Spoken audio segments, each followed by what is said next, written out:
Boa noite, amados irmãos. Saudamos a todos em nome de Jesus. Convido os irmãos a abrirem suas Bíblias no livro do Êxodo, segundo livro da Bíblia, Êxodo, capítulo 17.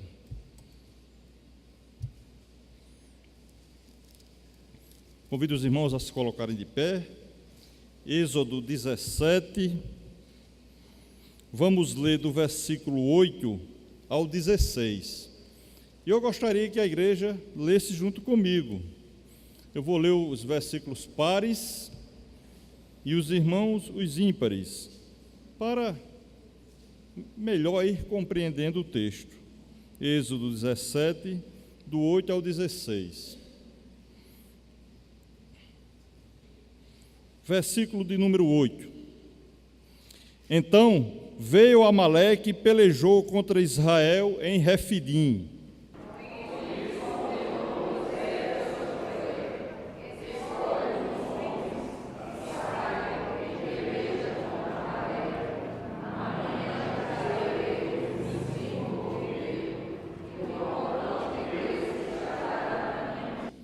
Fez Josué como Moisés lhe dissera, e pelejou contra Amaleque. Moisés, porém, Arão e Ur subiram ao cimo do outeiro.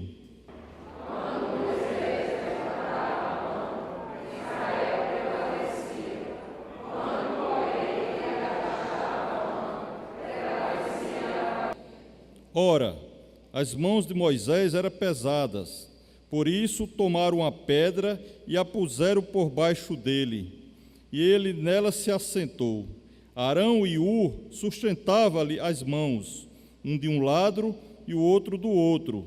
Assim lhe ficaram as mãos firmes até o pôr do sol.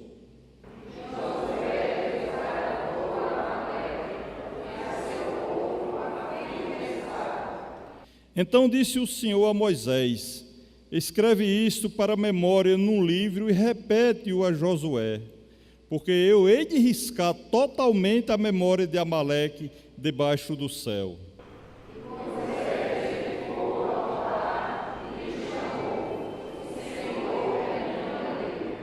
E disse: porquanto o Senhor jurou, haverá guerra do Senhor contra Amaleque de geração em geração. Que o Senhor nos abençoe com a porção lida da sua santa e gloriosa palavra. Amém. Os irmãos podem assentar-se. Meus amados irmãos, lemos aqui um texto do livro do Êxodo, que é o livro da saída do Egito. O povo de Deus havia saído do Egito numa situação muito difícil, sol escaldante, chegando até 50 graus durante o dia. Esse povo levava crianças, muitas crianças chorando, transportando animais, o povo passando sede, passando fome no deserto. Não foi uma trajetória fácil, com muita dificuldade. Porém, quando vai se aproximando dessa localidade chamada Refidim, que significa descanso. Refidim significa lugar de descanso. Antes de chegar em Refidim, o povo começa a receber a bênção de Deus. Lá no capítulo 15, o Senhor tinha transformado águas amargas em água doce, deu-se o nome de Mara àquela localidade. Aqui no capítulo 16, versículo do número 4, diz assim: então disse o Senhor a Moisés: eis que farei chover do céu pão, e o povo sairá e colherá diariamente a porção para cada dia, para que eu ponha à prova se anda na minha lei ou não. Ou seja, aqui o Senhor distribuiu pão, matou a fome do povo, caiu o maná do céu. No versículo 11 do capítulo 16, e o Senhor disse a Moisés: tenho ouvido as murmurações dos filhos de Israel, dize-lhes ao crepúsculo da tarde: comereis carne, e pela manhã vos fartarei de pão, e sabereis que eu sou o Senhor, vosso Deus. O povo estava sentindo o desejo de comer carne, e o Senhor aqui manda codornizes, uma enxurrada de codornizes. Essas pessoas ficaram saciadas de pão caído do céu, de carne. No capítulo 17, versículo 6, fala da água da rocha. O Senhor saciou a sede desse povo. Ou seja, com tanta dificuldade na caminhada do deserto, nós observamos aqui as bênçãos de Deus, a providência de Deus na vida do povo. E quando o povo está saciado, está com as bênçãos em dias, a coisa melhorou, geralmente o inimigo ataca. O inimigo gosta de pegar o povo desprevenido, porque quando estamos saciados, quando estamos com fartura, geralmente esquecemos o poder de Deus nas nossas vidas, começamos a nos afastar, começamos a relaxar.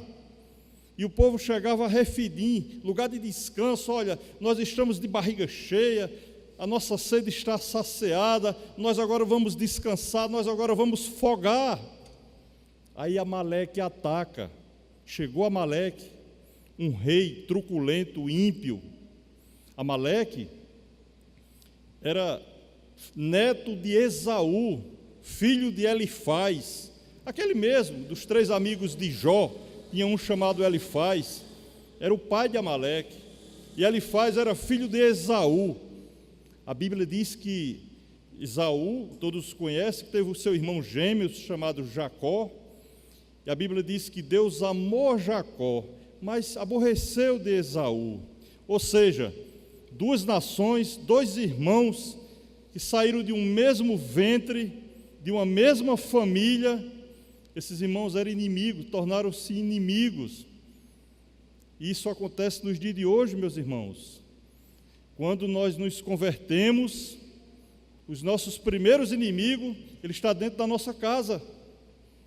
É a mãe, é o pai, é um irmão. Quando a gente se converte, um parente ímpio começa a hostilizar, começa a ficar contra, começa a guerrear dentro da própria casa. E às vezes acontece dentro da própria igreja.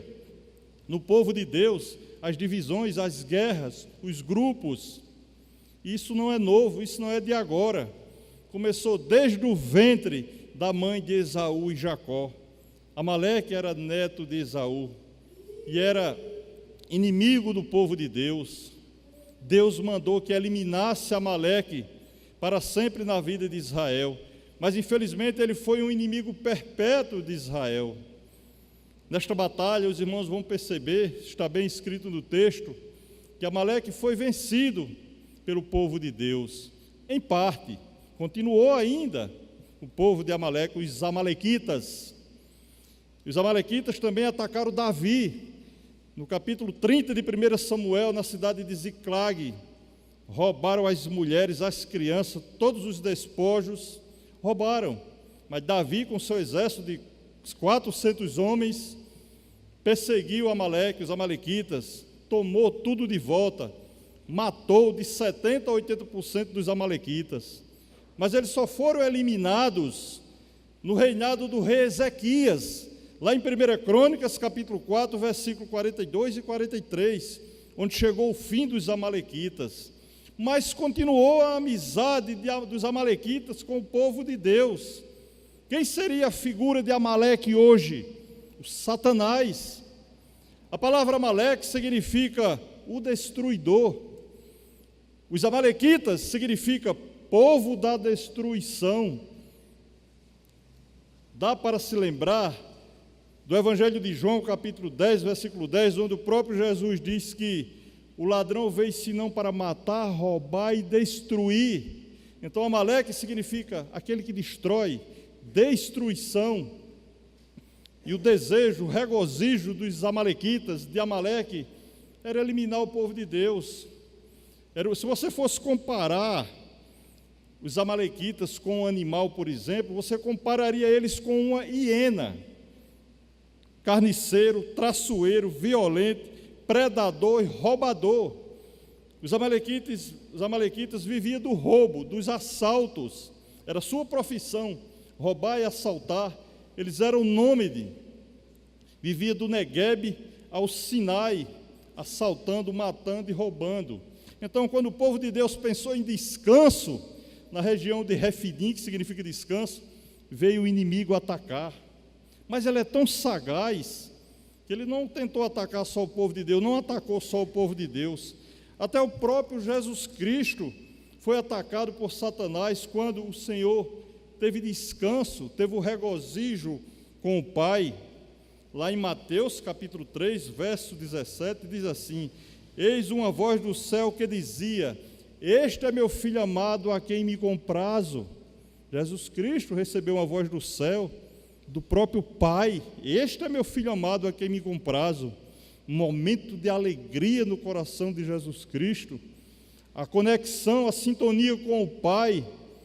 Mas em seguida, no capítulo 4, versículo número 1, Jesus foi levado pelo Espírito para ser tentado pelo diabo. Na hora de regozijo do Senhor, de descanso com o Pai, o diabo também atacou. Ele gosta de pegar a gente no momento de descanso, no momento de folga, no momento de regozijo. Por isso precisamos estar intercedendo ao nosso Deus, orando ao nosso Deus. E o tema da nossa mensagem é a batalha de Refidim, que foi vencida por intercessão, foi vencida por oração. O nosso maior inimigo hoje, meus irmãos, como o pastor Rubens dava o estudo pela manhã, é a nossa carne. É o maior alvo de Satanás, é a nossa carne. Em 1 Pedro capítulo 2, versículo número 11, diz o seguinte: amados, exorto-vos, como peregrinos e forasteiros que sois, a vos absterdes das paixões carnais que fazem guerra contra a alma. O nosso Amaleque hoje é a carne, é o alvo de Satanás.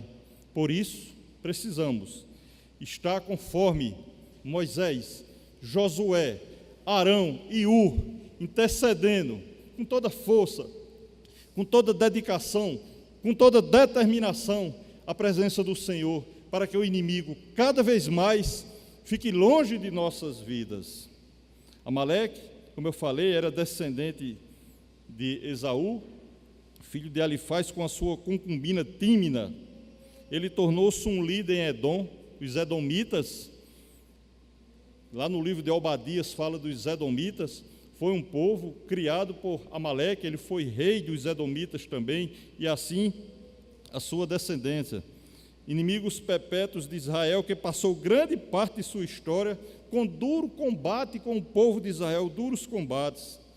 Em Refidim, como lemos aqui, os amalequitas pelejaram contra Israel, que não era uma situação fácil. Israel era um povo que vinha saindo do Egito, não tinha preparação de guerra. Os homens vinham com foice, pá, enxada, instrumentos agrícolas, instrumentos de trabalho. Era um povo que vinha de uma escravidão, não tem nenhuma preparação. Os amalequitas preparados para a guerra. E você está pensando que eram poucos homens que atacaram o povo de Deus? Eram 75 mil homens prontos para a guerra, os amalequitas. Diga aí. Claro que o povo de Deus era um número bem maior, mas a maioria mulheres e crianças, pessoas idosas, e eles eram sagazes, covardes, atacavam por trás, na retaguarda, onde ia justamente as pessoas idosas, mulheres e crianças, eles atacavam por trás, preparados para a guerra, estavam fortemente armados. A ideia era eliminar o povo de Israel. Por quê? Eles mandavam naquela área, na área de Refidim, no Neguebe, no Sinai. Eles eram nômades e viviam roubando naquela área, e sabia que se o povo de Deus se estabelecesse naquela área, ia competir com eles, ia usufruir de algum alimento, de alguma água que tivesse na região. Então o desejo dele realmente era atacar o povo de Deus. Portanto, irmãos, houve uma intercessão tremenda, houve vitória. E eu quero dizer aos irmãos que a vitória na nossa vida, ela só chega com intercessão. A vitória é de Deus, mas nós precisamos fazer a nossa parte. Como os irmãos irão compreender, que foi feita a parte de Moisés, que foi feita a parte de Josué, que foi feita a parte de Arão e que foi feita a parte de Ur. E o primeiro ponto que iremos tratar é justamente a bênção da intercessão. A bênção da intercessão. Vamos começar aqui no versículo de número 10. Fez Josué como Moisés lhe dissera, e pelejou contra Amaleque. Moisés, porém, Arão e Ur subiram ao cume do outeiro. Olha, esse cume do outeiro é um monte, significa o topo da coluna. Moisés compreendeu que ele precisava subir ao monte, ao topo da coluna.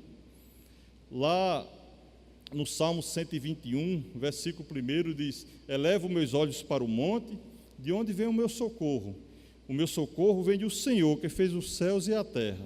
Nós sabemos, e o texto é bem claro, que o socorro vem do Senhor. Mas Moisés compreendeu que algo lá no monte era muito importante, a sua subida no monte ao topo da coluna. Porque monte, em hebraico, significa Deus é força. Não era que o socorro estava no monte, mas o monte significa Deus é força. Monte é lugar de estratégia. Moisés ficou lá em cima do monte, observando.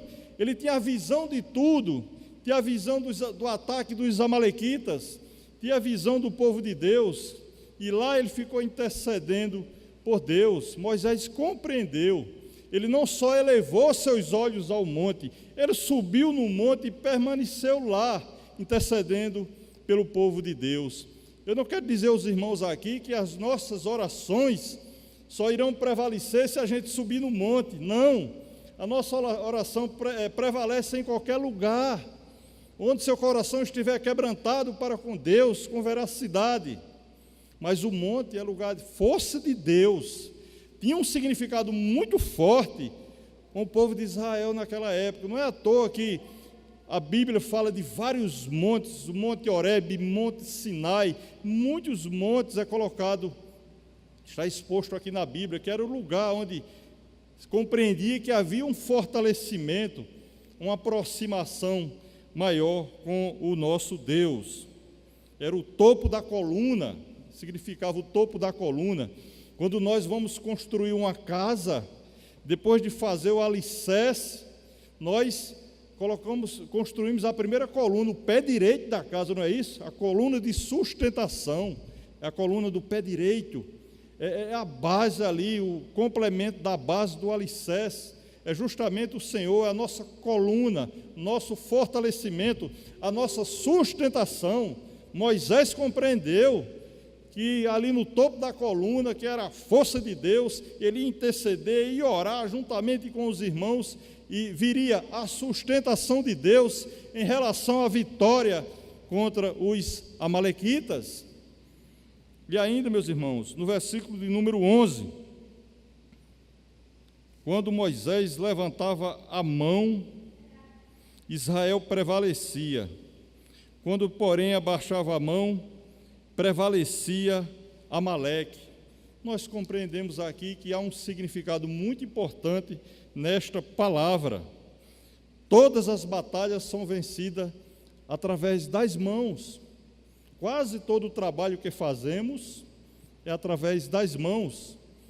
Mãos visíveis, mãos invisíveis, mas quase tudo, até mesmo um projeto. Você vai fazer um trabalho que compreende trabalhar com as mãos, mas antes precisa fazer um projeto. O projeto também é feito com as mãos. E aqui houve um significado muito grande, os irmãos perceberam no texto, quando Moisés levantava a mão, as mãos, prevalecia Israel.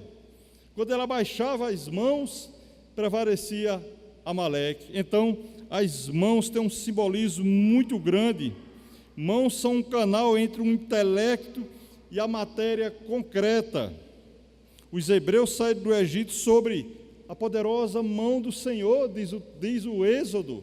Saíram sobre a poderosa mão do Senhor. Tudo vem da poderosa mão do Senhor. A jornada deles era difícil, mas estava ali com as mãos do Senhor na direção daquele povo. Na verdade, irmãos, mãos baixadas simboliza cansaço, fatiga, relaxamento, falta de compromisso. Mãos abaixadas é igual a braços cruzados. O que é que eu quero dizer com isso? Nós precisamos estar com as nossas mãos estabelecidas na intercessão, na oração. Em Hebreus capítulo 12, versículo número 12, por isso diz: estabeleceis as mãos decaídas e os joelhos trôpegos. Está falando da oração, da continuidade da oração nas nossas vidas, dia após dia. Nós não precisamos hoje mais. Por que é que a nossa igreja não prega?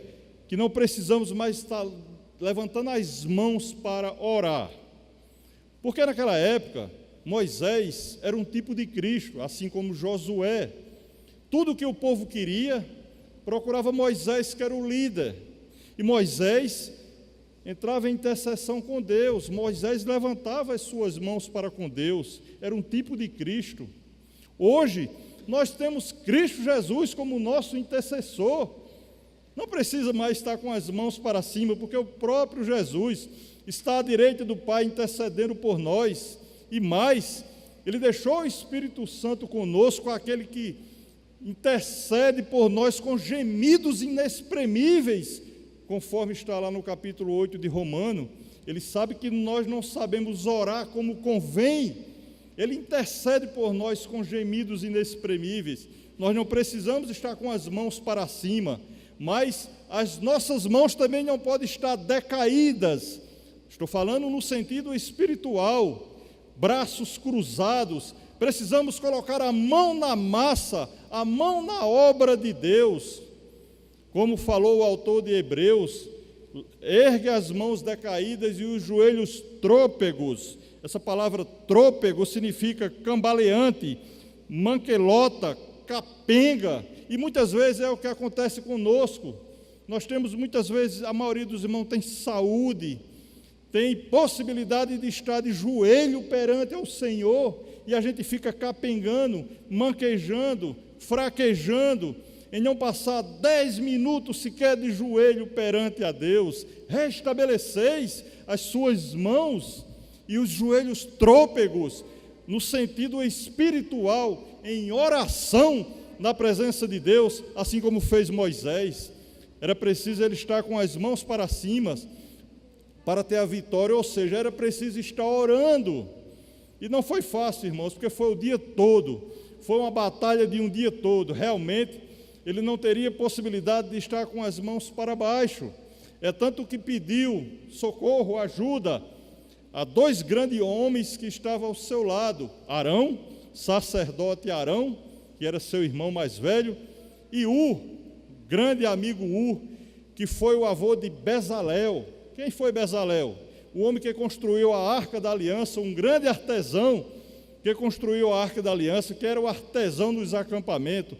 Todo homem aqui citado por Deus tem um significado muito grande, tem um legado a transmitir para cada um de nós. Portanto, houve essa intercessão com as mãos de Moisés, houve a necessidade da intercessão, e nós temos muita necessidade hoje de estarmos orando dia após dia, restabelecendo, repito, as nossas mãos e os nossos joelhos, que muitas vezes está capengando, está tropejando, está cambaleante.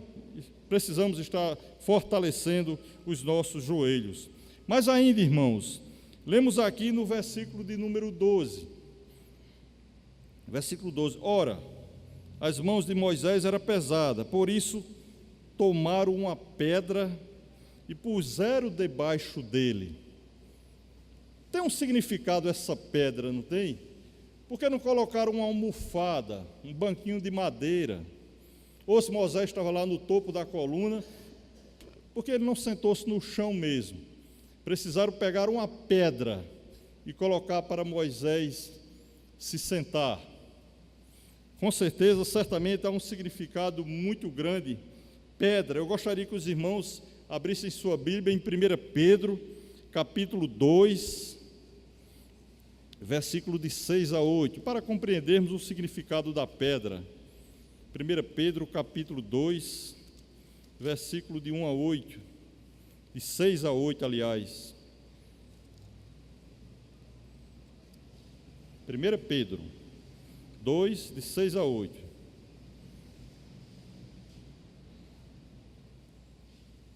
Diz assim a palavra do Senhor: pois isso está na Escritura: Eis que ponho em Sião uma pedra angular, eleita e preciosa, e quem nela crê não será de modo algum envergonhado. Para vós outros, portanto, os que credes, é a preciosa, mas para os descrentes, a pedra que os construtores rejeitaram, essa veio a ser a principal pedra angular, e pedra de tropeço e rocha de ofensa. São estes que tropeçam na palavra, sendo desobedientes, para que também foram postos. Portanto, meus amados irmãos, não foi à toa que foi colocada uma pedra para que Moisés pudesse se assentar. Essa pedra foi o fundamento. Moisés estabeleceu-se sobre essa pedra foi a centralidade, essa pedra foi Cristo Jesus, que é a pedra angular. A Bíblia diz que Ele é a nossa rocha. Moisés fundamentou-se, estabeleceu-se sobre essa pedra, é a pedra de sustentação. Ele é quem nos dá segurança, estabilidade, apoio, centralidade, nos mantém de pé nas tempestades que nos assolam. Será que aquele povo estava passando ali uma grande tempestade? Claro que estava. O povo fragilizado estava sendo atacado por um forte exército.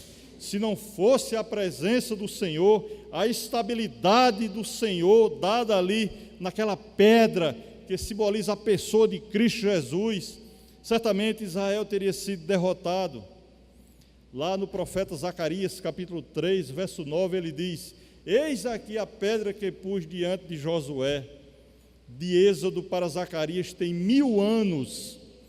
Veja como a Bíblia está traçadinha, está trançada, toda certinha, 1000 anos de diferença, mas ele está falando da mesma pedra que foi posta diante de Josué, diante de Moisés, a pedra angular, Cristo Jesus Todo-Poderoso. Ela nos dá sustento.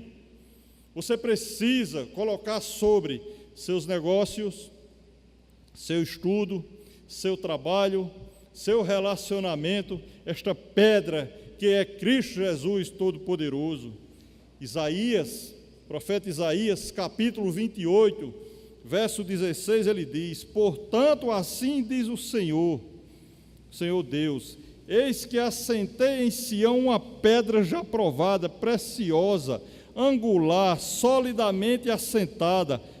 Aquele que crê não foge.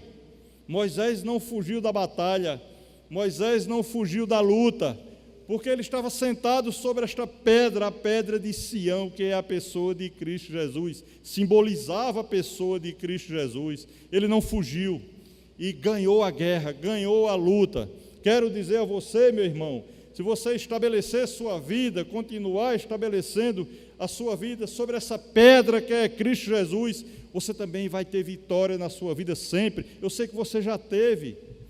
Nós não precisamos aqui estar falando de vitória, vitória, vitória, mas ela é uma realidade na nossa vida, quando estamos estabelecidos, sustentados por Cristo Jesus Todo-Poderoso, fundamentando a nossa vida, a nossa casa, a nossa família, a nossa igreja, nessa pedra angular, nessa pedra bendita. Intercessão, a bênção da intercessão. Nós tivemos aqui, enquanto Moisés orava, Israel vencia. O Senhor intercede por nós e nos salva sempre. Lá em Hebreus 7:25 vai nos dizer: o Senhor intercede diariamente por mim e por você. Da mesma forma que Moisés ali representava Cristo, o tipo de Cristo, a pedra angular que representava a rocha que é Cristo Jesus. Hoje o próprio Cristo Jesus continua intercedendo por mim e por você e trazendo vitórias para com a nossa vida. Enquanto Moisés orava, ele vencia. O Senhor intercede por nós. Então, meus irmãos, a vitória sobre Amaleque foi resultado de oração fervorosa. Assim também nós podemos ter essas vitórias. Eu gostaria que você abrisse mais uma vez sua Bíblia em Efésios, capítulo de número 6. Efésios, capítulo de número 6.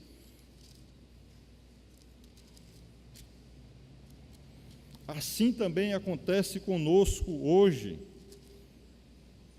A partir do versículo 11.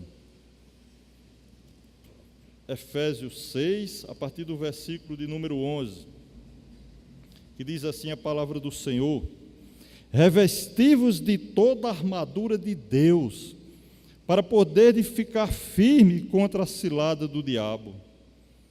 Porque a nossa luta não é contra sangue e carne, e sim contra os principados e potestades, contra os dominadores deste mundo tenebroso, contra as forças espirituais do mal nas regiões celestiais. Percebe-se aqui que o nosso inimigo não é nem um irmão, não é nem um vizinho, não é nem um companheiro de trabalho, não é um camarada que tenta discutir com você no trânsito. Os nossos inimigos não são pessoas, principados e potestades.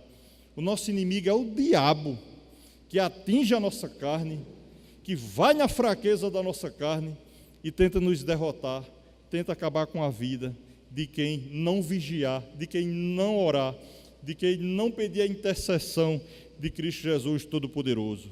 Versículo 13: portanto, tomai toda a armadura de Deus, para que possais resistir no dia mau, e depois de ter vencido tudo, permaneceis inabaláveis. Estais, pois, firmes, cingido-vos com a verdade, e revestido-vos da couraça da justiça. Calçai os pés com preparação do evangelho da paz. A palavra de Deus, o evangelho, é quem nos calça, é quem nos dá estabilidade, é quem nos dá fundamento. A palavra de Deus, que é Cristo Jesus Todo-Poderoso. Verso 16: embraçando sempre o escudo da fé, com o qual podereis apagar todos os dardos inflamados do maligno. Tomai também o capacete da salvação e a espada do Espírito, que é a palavra de Deus. Verso 18 e último: com toda oração e súplica, orando em todo o tempo no Espírito, e para isso vigiando com toda perseverança e súplica por todos os santos. Então, irmãos, sem oração nós estamos perdidos, estaríamos perdidos sem oração. É preciso estar orando pela nossa vida, por todos os santos, por todos os irmãos. Eu compreendo aqui nesse texto que quando Moisés fraquejava com suas mãos, Arão estava de um lado e Ur estava do outro. O que é que isso significa? Vai simbolizar hoje para a igreja de Deus. Quando Moisés fraquejava, os irmãos levantavam os braços de Moisés. Somos nós hoje. Quando eu fraquejar, eu sei que tem você intercedendo por mim, orando por mim, sustentando no meu braço direito, você outro sustentando no meu braço esquerdo, através da oração. Quando você fraqueja, estou aqui para orar por você, outro irmão está para orar por você. É a igreja de Deus hoje. Ali estabelecia já uma igreja, Moisés, Arão e Ur, um pegando no braço de Moisés, ou um do lado, outro do outro, fortalecendo. Precisamos hoje estar dessa forma, fortalecidos na presença do Senhor, um orando pelo outro, intercedendo pelo outro, se unindo para aniquilar o inimigo das nossas vidas. Sempre, ele já está aniquilado no contexto geral, mas ele é sagaz, ele veio para roubar, matar e destruir, e ele investe nas nossas vidas todos os dias, se não tivermos cuidado, se não o vigiarmos. Portanto, é o sentido de estarmos orando, é por isso que clamamos tanto para os cultos de orações, que os irmãos participem dos cultos de orações, é porque são os momentos benditos que falamos direto com Deus, é através da intercessão, que é a sustentação, estabilidade, segurança na nossa vida, através das orações. Assim aconteceu com o povo de Deus, assim acontece conosco nos dias de hoje. Por isso, restabelecer as suas mãos, esteja com suas mãos fortes, no sentido espiritual, se quebrantando na presença do Senhor, para não fuja nunca da presença do Senhor, porque quem vai fugir é o inimigo. Quando você está na presença do Senhor, quebrantado na presença do Senhor, quem está fugindo certamente da sua vida é o inimigo, jamais ele vai tocar na sua vida. Segundo ponto, meus irmãos, Josué derrotou Amaleque. Versículo número 13. A derrota de Amaleque. Verso 13. E Josué desbaratou Amaleque, e ao seu povo ao fio da espada. Interessante aqui esse nome Josué, essa pessoa de Josué. Vamos compreender um pouquinho a situação de Josué. Grife essa palavra e não esqueça do que eu vou lhe falar agora. Josué no hebraico, na língua original hebraica, significa Yeshua. Transliterando para o grego, que é o Novo Testamento, significa Jesus. E ambos, Yeshua e Jesus, significa Deus é salvação.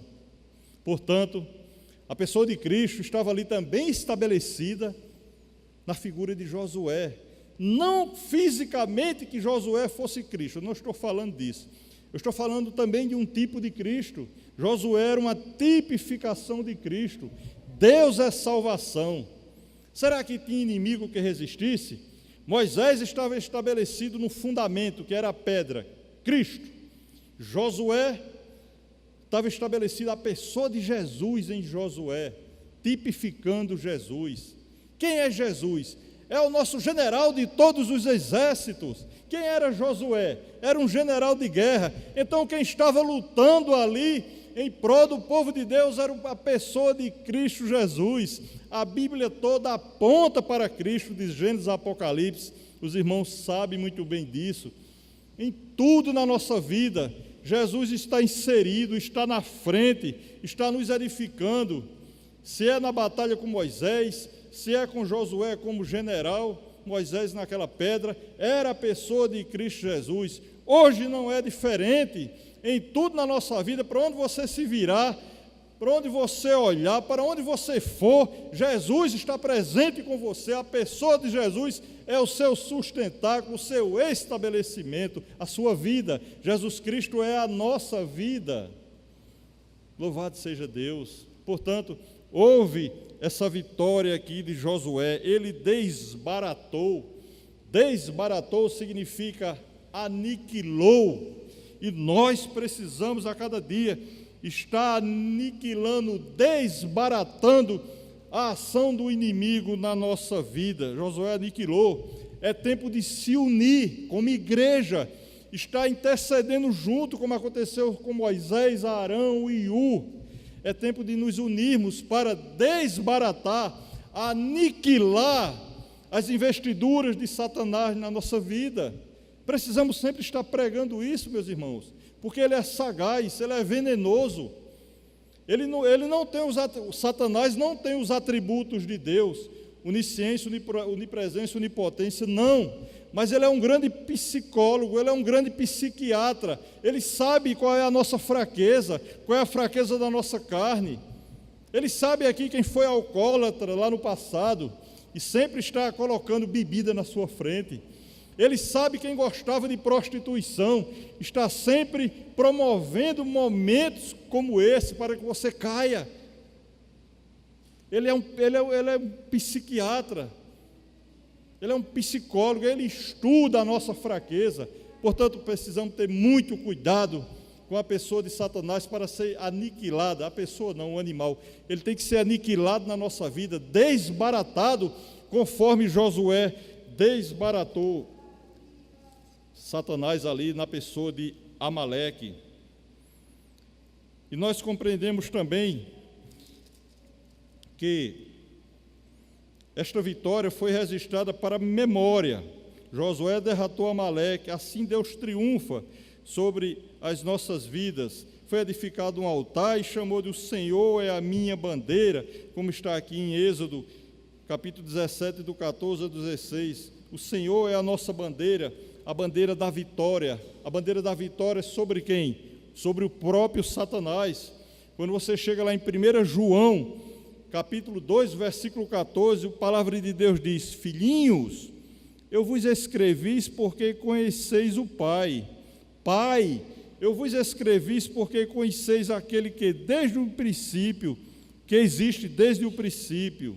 Jovens, eu vos escolhi porque sois fortes, e a palavra de Deus permanece em vós, e tende vencido o maligno. Graças a Deus, irmãos, louvado seja Deus. Pais, crianças, jovens, adolescentes, toda classe social que está na igreja de Deus, que quebrantou seu coração para com o Senhor, que atendeu o chamado do Senhor, nós temos vencido o maligno. Trocando em miúdo, a família de Deus tem vencido o maligno no tocante à servidão ao nosso Deus. Continue se quebrantando na presença do Senhor, para que jamais o inimigo tenha qualquer tipo de vitória sobre sua vida, porque ele está vencido. Jesus venceu o maligno, venceu a morte, e nós também somos imitadores de Cristo. Precisamos a cada dia estar vencendo através de fazer a obra do Senhor, de se dedicar ao Senhor, de se entregar ao Senhor e buscar o Senhor na beleza da sua santidade. A vitória está também sobre o pecado. Romanos 8:37 nos diz: em todas as coisas, porém, sois mais do que vencedores, somos mais do que vencedores, por meio daquele que nos amou. Que tipo de vitória é essa que o apóstolo Paulo está falando em Romanos 8:37? Somos mais do que vencedores. Será que é quando tudo que eu coloco a mão dá certo? Não. Tudo que eu faço prospera? É isso aí que ele está falando? Não. Está falando a espiritualidade. Somos vencedores porque vencemos o pecado a cada dia. Há uma luta, há uma guerra, há uma batalha para com o pecado a cada dia. Precisamos vencer o pecado a cada dia. Somos mais do que vencedores por aquele que nos amou, ou seja, com a aproximação de Cristo Jesus, com a mão poderosa de Cristo Jesus, com a sua determinação na nossa vida, com a sua santa e bendita palavra, nós somos mais do que vencedores, vencemos o pecado. E mais, sobre o mundo, 1 João 5,4 diz: porque todo aquele que é nascido de Deus vence o mundo. Esta é a vitória que vence o mundo. Qual é a vitória? A nossa fé. A nossa fé é uma grande vitória, porque ela não foi conquistada por mim, por você, por nós. Se a nossa fé tivesse sido conquistada por nós mesmos, nós não teríamos vitória nenhuma, que nós não temos fé genuína. Nós conquistamos a vitória através da fé, porque a fé vem de Deus. É o Senhor que coloca a fé no nosso coração. Foi o Senhor que criou a fé na nossa vida. Por isso que a vitória vem do Senhor, vem através da fé. E eu rogo esta noite que você continue com a sua fé em dia, servindo esse Deus Todo-Poderoso, glorificando dia após dia na beleza da sua santidade, porque sabe que a vitória é certa juntamente com Ele. Vai ter dificuldade, vai ter algo que vai atrapalhar a sua vida sempre, como teve a dificuldade com o povo de Deus. Nem se compara a dificuldade que nós passamos hoje para com a dificuldade que passou aquele povo de Deus. Não foi 40 dias em linha reta de um deserto a outro, não.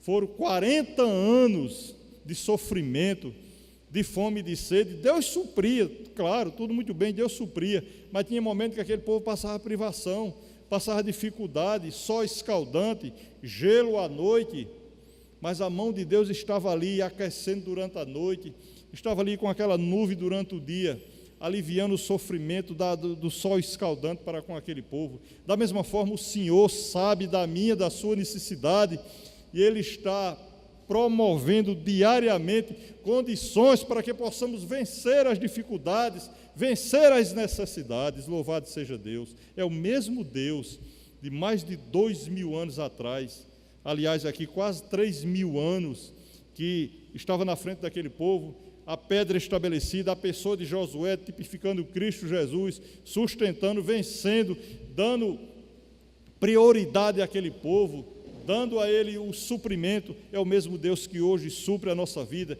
que está afastando dia após dia os amalequitas, a pessoa de Satanás para com a nossa vida. E ainda, meus irmãos, Josué desbarata Amaleque, sobre Satanás, como lendo aqui, sobre o pecado, sobre o mundo. Também nós erguemos a nossa bandeira. Eu vou concluir com esse termo aqui. Também nós erguemos a nossa bandeira, a bandeira da vitória. Salmo de número 20, versículo de número 6. Pode observar na sua Bíblia a bandeira da vitória. Salmo 20, versículo 6. Agora sei que o Senhor salva o seu ungido. Ele lhe responderá do seu santo céu, com vitoriosa força de sua destra. Você agora sabe, eu agora sei, que está na palavra, que o Senhor salva o seu ungido, que o Senhor nos salva, que o Senhor me salva, que o Senhor te salva. O Senhor nos ungiu, nos separou, nos arrebanhou para o seu pastoreio, como diz o Salmo de número 100. Nós agora somos ungidos de Deus, temos a certeza, a consciência que Ele está nos salvando dia após dia. Ele lhe responderá do seu santo céu, com vitoriosa força da sua destra. Toda a força que temos vem da mão direita do Senhor, da sua destra. Tem homens aí na terra, aqui na terra, que não conhecem a Deus, não quer conhecer, porque a força dele está no dinheiro, a força dele está nos bens materiais. Diz: o meu Deus é o meu dinheiro. Não, o meu Deus é aquele que está no céu, que está na sala de comando, que está controlando nossa vida, que está controlando o universo, e que sua mão é poderosa, e que toda a força vem dele, e a força que temos também foi dada por ele. Então prevaleça com essa força dada por Deus, para estar intercedendo, orando, glorificando, se unindo para vencer o Amaleque da nossa vida, que é Satanás, continuar vencendo. Segundo, a bandeira do amor. Nós temos a vitória pela bandeira do amor. Cantares de Salomão, capítulo 2, verso 4, diz o seguinte: leva-me à sala do banquete, e o seu estandarte sobre mim é o amor. A sala do banquete. Nós iremos à sala do banquete. Nós vamos estar um dia frente a frente com o nosso Deus, frente a frente com Jesus Cristo, Filho de Deus, na sala de comando, na sala do banquete, para sempre junto com Ele. E o estandarte dele, o estandarte significa a bandeira, é o seu amor para com a nossa vida. Imagine a sua vida sem o estandarte de Deus, sem o estandarte de Cristo, sem o amor de Cristo. Nós só estamos vivos, salvos, espiritualmente falando, pelo estandarte, a bandeira da vitória de Cristo Jesus, Todo-Poderoso. Terceiro, a bandeira da verdade. Nós precisamos cultuar e cultivar, dia após dia, a bandeira da verdade. Provérbios de Salomão, capítulo 8, versículo de número 7, vai nos dizer: porque a minha boca proclamará a verdade, e os meus lábios abominam a impiedade. Então, irmãos, a nossa boca precisa todos os dias, todos os momentos, estar proclamando a verdade. Muitas coisas atrapalham a nossa vida dia após dia, mas se for pelo lado da mentira, vai continuar tendo uma vida atrapalhada. Levante a bandeira da verdade. Não levante a bandeira da impiedade, trate da verdade, proclame a verdade nos seus lábios a cada dia, que a verdade sempre vence, sempre vai ter um final feliz. E os meus lábios abominam a impiedade. Nós precisamos abominar a impiedade, porque a impiedade vai herdar o reino das trevas, e nós, louvado seja Deus, já herdamos o reino da luz. Portanto, precisamos levantar dia após dia a bandeira da verdade, fugir da impiedade. Eu vou fazer 3 perguntinhas para o seu íntimo, para o seu coração. Você precisa de um Arão esta noite? Um Arão para levantar um de suas mãos? Você precisa de um Ur esta noite para levantar a sua outra mão? As suas mãos estão cansadas nos campos da batalha da vida? Certamente, nós precisamos responder um sim, essas 3 perguntas. Nós precisamos de um Arão, de um irmão, de um varão ou de uma varoa para estar orando pela nossa vida uns pelos outros. As nossas mãos estão sempre cansadas nos campos da batalha da vida. Quem aqui não cansa na sua labuta, na sua batalha? Quem aqui nunca disse: olha, isso não dá mais para mim, eu vou deixar, não aguento mais, eu não posso, não suporto, não consigo levar mais essa carga. Quem nunca disse isso? Eu digo todos os dias.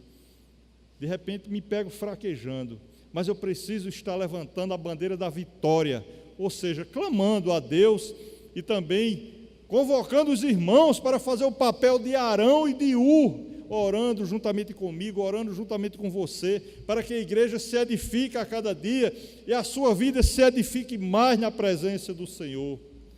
Israel venceu com a intercessão, nós continuamos vencendo. Foi uma batalha difícil? Foi, mas houve a vitória. Então, não há batalha difícil na nossa vida. Há aquela dificuldade diária, mas toda essa dificuldade é quebrantada quando a mão do Senhor Todo-Poderoso é estabelecida na nossa vida, como estabeleceu através da pedra, através de Josué, através da intercessão. Precisamos orar um pelos outros, meus irmãos. Amém. E o Senhor nos abençoe. Uma boa noite a todos.